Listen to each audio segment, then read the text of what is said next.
We gonna get after it, bro. I ain't gonna lie to you. We gonna get after it. I can't wait till this bye get on. Like, we got the Giants coming up. I'm ready to go. Like, I'm just ready to go, man. Lamar Jackson got off to a hot start in 2022. A spectacular catch made by Malik and Neighbors going National Football League, and Pickens down the field, and because and Jerry Jeudy is having a night in his return to Denver. Ooh, so we finally got the Baltimore Ravens bye week out the way. And now the Baltimore Ravens can focus on the task at hand, and that is improving this team and making it to the playoffs. With Sunday's slate of games, we now have a clearer picture of what the AFC playoff seeding is going to be like. With the Kansas City Chiefs defeating the Los Angeles Chargers last night, they maintain a 2-game lead on the number 1 seed over the Buffalo Bills that had a defense that got dismantled by the Los Angeles Rams offense. They couldn't stop Puka Nacua, they couldn't stop Kyron Williams. And unfortunately, the Cleveland Browns could not do it a second time and defeat the Pittsburgh Steelers and help the Baltimore Ravens gain a game in the loss column in pursuit of another AFC North title. So right now, the Pittsburgh Steelers are the 3rd seed, even though they are tied with the Buffalo Bills with a 10-3 record. Coming in at number 4, you have the Houston Texans, with whom the Ravens will see on Christmas Day. And then the Ravens have now been bumped up to the 5th seed, with the Los Angeles Chargers losing. They are now the 6th seed, and we have the Denver Broncos coming in at number 7. Will the season change? It is all going to be dependent upon the Baltimore Ravens and if the Pittsburgh Steelers can go on a bit of a slide. Now the Ravens have 4 games left, with the New York Giants upcoming this Sunday.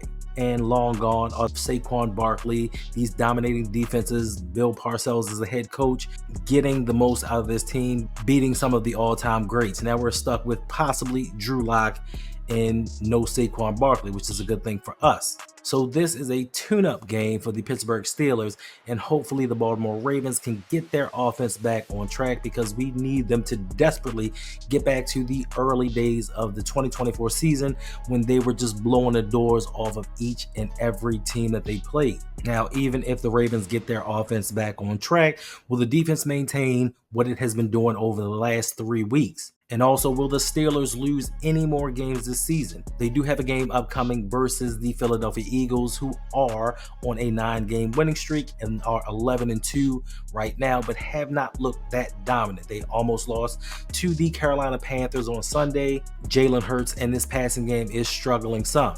But the Steelers do also have a game versus the Kansas City Chiefs. So if the Steelers can lose those 2 games and then lose the game versus the Baltimore Ravens may be able to jump up to the 3rd seed. But as it currently stands, the way that the seeding goes, the Ravens would face the Houston Texans in the first round of the playoffs in the wild card round, and it would be a rematch of the upcoming game in Houston on Christmas Day. And the Ravens did beat the Houston Texans twice last season. I personally thought that the Texans were going to be a lot better than they are currently.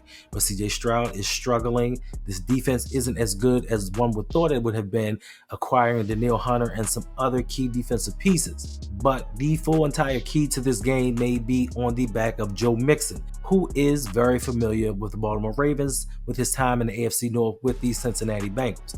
When Joe Mixon missed a few games during the season, this offense looked downright terrible.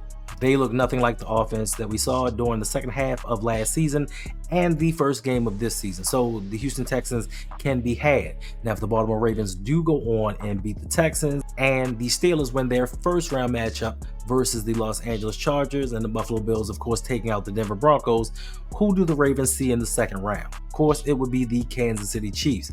Now, it may not be an AFC Championship game, but I'll take it any way that it comes. Pause. And then that would mean that the Steelers would take on the Buffalo Bills in the divisional matchup. And if the Ravens were to beat the Kansas City Chiefs, they would take on the Bills or the Steelers for the right to go to the Super Bowl. Now, I would prefer to take on the Steelers, then the Bills, then the Chiefs on our way to winning another Super Bowl. But hey, if I can get 2 out of the 3, that ain't bad either. But before the Ravens even think about getting to a Super Bowl, they have to take it 1 game at a time. They have to beat the Giants, then we have to beat these Steelers. In the last 9 games, the Ravens are 1-8 versus the Steelers. The defense just can't seem to stop them in key moments. The offense just can't seem to score enough points. So we need to overcome this obstacle. We need to slay these dragons that have prevented the Ravens from being the best that they can be. And to me, that would be the first step in getting over a mental hurdle. Because for me, it's not physical, because the Ravens have had teams that are better than the Chiefs. They have had teams that are better than the Steelers. But for some reason, they just can't seem to beat them. Now, if the Ravens do go on and beat the Steelers, like I said, they have to take on the Houston Texans, which to me doesn't seem like a very hard game right now. But we don't know which version of the Ravens we're going to get. Are we going to get that dominating team that blows the door off teams? Or are we going to get the one that just looks disjointed? They look like they're not prepared to play the game. They just look disinterested in what's going on. And then the Ravens in the season versus the Cleveland Browns, who beat us one time before during the regular season, and it could possibly happen again. Now, Jameis Winston, he's another one. You don't know what you're going to get. You could get 5 touchdown passes. You can get 4 interceptions. It just depends on how Jameis feels that day and how well the Ravens play against him. So that is how the playoff seeding is currently constructed, and that is the path that the Baltimore Ravens are on right now. And sticking with some news that I just read about pertaining to the AFC North, I just read something very interesting about how the Cincinnati Bengals could possibly be in the works on trading or letting go of Jamar Chase. Now, to many of us, especially Ravens fans, with the wide receiver issues that we've had over the years, it sounds a bit ludicrous that you would take possibly your best player on the team and let him go somewhere else. But what they're doing is they're looking at the path that the Kansas City Chiefs took when they traded Tyreek Hill. They had just come off a Super Bowl. Tyreek Hill was clearly their number 1 wide receiver and possibly their number 1 target, overtaking Travis Kelce. But they figured with the draft haul that they were going to get for him and the money that they were going to save, they could bring in other complementary pieces to keep the dynasty going. And I know they mentioned something about keeping that Super Bowl window open for the Cincinnati Bengals. And I'm like, what window? You went to 1 Super Bowl. You've had losing seasons. You're currently 4-8. So what window are you keeping open? There is a lot of delusion going on with the Cincinnati Bengals fan base, with the ownership. Mike Brown is probably the cheapest owner in the NFL and maybe the poorest, if you want to call millionaires poor. He's the only owner in the NFL that makes his money strictly off of his football team. So he tries to save a buck wherever he can. Now, if the Bengals end up trading Jamar Chase and letting T. Higgins go on free agency, what is that going to do to Joe Burrow? Because we've seen Joe Burrow play without these 2 in the lineup, and he looked pretty average. And to have him do that for a full season, I don't know if that's the right move, but as a Ravens fan, I'll take it. We will gladly help Jamar Chase pack his bags and leave the AFC North right now.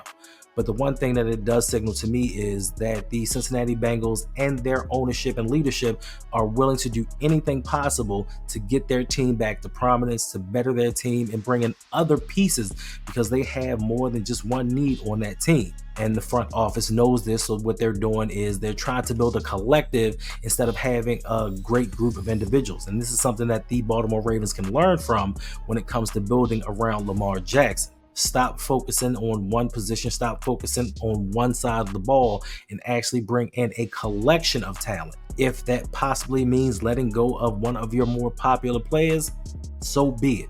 And this is something that I believe that the Baltimore Ravens can take from the Cincinnati Bengals and use going forward. So now it is just up to the Ravens to play out their schedule, see where they can go, and hopefully build something, build a dynasty for the upcoming future.